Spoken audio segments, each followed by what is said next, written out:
U.S. and British media are reporting that Russians are withdrawing more and more cash from the country's banks amid fears that the Kremlin could soon seize deposits to fund its war in Ukraine.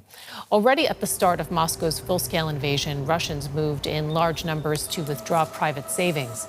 But now, recent data from Russia's central bank shows citizens are withdrawing rubles in record amounts. Media reports suggest the Kremlin's difficulties in dealing with Ukraine's intensifying drone attacks could be to blame, with more and more Russians feeling the direct effects of the war. Just this week, Russian media reported that more than 70% of service stations nationwide were out of fuel. We're joined now by Benjamin Hilgenstock. He is he's director of the Center for Geoeconomics and Resilience at KSE Institute. What do you make of these reports? Are Russians really afraid the government might confiscate their money? They definitely seem to be concerned, and it is an option for the government to at some point turn to these deposits as a financing channel. We know that Russia's fiscal issues and its fiscal financing issues are getting worse and worse. I would think, though, that there are probably several intermediary steps before the Kremlin would turn to such a measure, because it is very, very disruptive, and it fundamentally undermines the confidence in the banking system, and a widespread banking crisis is certainly not something that Russia needs at this moment. But in principle, what could Putin use additional funds for exactly?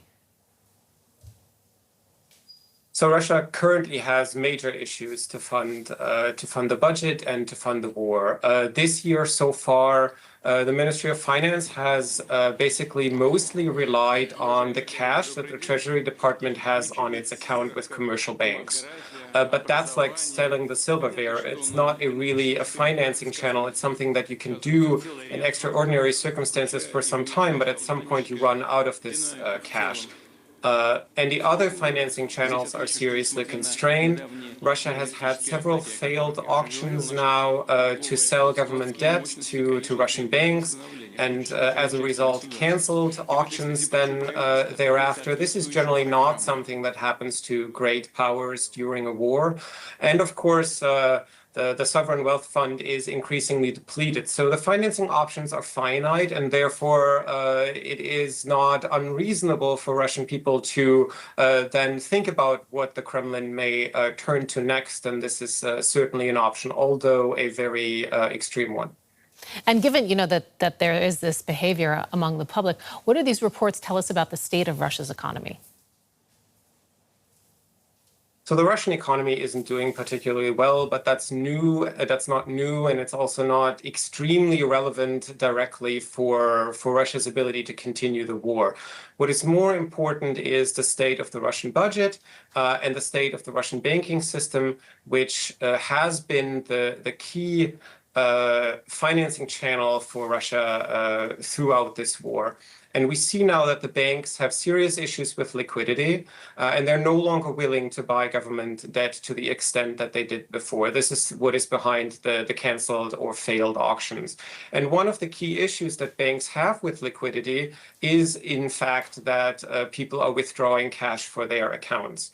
The consequence has been for quite some time now that the central bank is supplying this additional liquidity to the banks to keep them stable and afloat, and that, I think, is what is going to continue at a heightened level before Russia will actually turn to the deposits of the Russian people. Since the start of the war, we have seen many sanctions targeting Russia, especially coming from Europe. The goal was always to increase the pressure on Moscow to stop the war. You were a member of the International Working Group on Russian sanctions. Do you think that they have proven effective so far? They have certainly proven to be effective, not as effective as everyone basically on our side of this issue was hoping for, but Russia's fiscal issues are partially a result of sanctions on Russian energy, which have reduced budget revenues, but also sanctions on foreign investors' participation in the Russian debt market. And this is fundamentally what has pushed Russia in this unpleasant corner, because normal countries finance themselves by borrowing on the external market, meaning from international investors. Every emerging market or large emerging market in this world is doing thus. Russia cannot do it because there are sanctions on US and European and other asset managers' involvement in Russian debt. And that fundamentally just leaves the domestic Russian financial system and Russian banks as the only buyers for this debt. And that, of course, means that you have a very different demand and supply situation. Now, it is worth emphasizing that there are certain issues with the Russian budget that don't necessarily have to do with sanctions, but simply with the fact that Russia is waging a war of aggression against a neighboring country for several years, and that simply comes as a cost. But that this cost is more and more challenging to bear is partially also a result of sanctions. Where do you see the opportunity to exert more economic pain on the Russian economy? Is there something that you would be calling for? I mean, the key is still Russia's energy revenues. This is what makes or breaks the system, or Russia's attempts to wage war and to finance this war.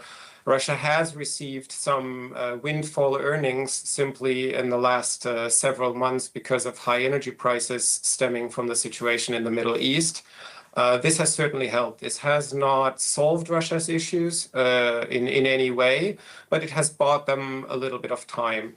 So, I mean, this is a little difficult to ask for, but a normalization of international energy markets as a result of a resolution of the situation surrounding the Strait of Hormuz would probably be the most impactful measure with regard to Russia's ability to keep going.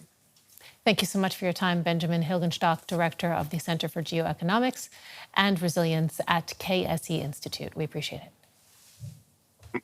My pleasure. Thank you.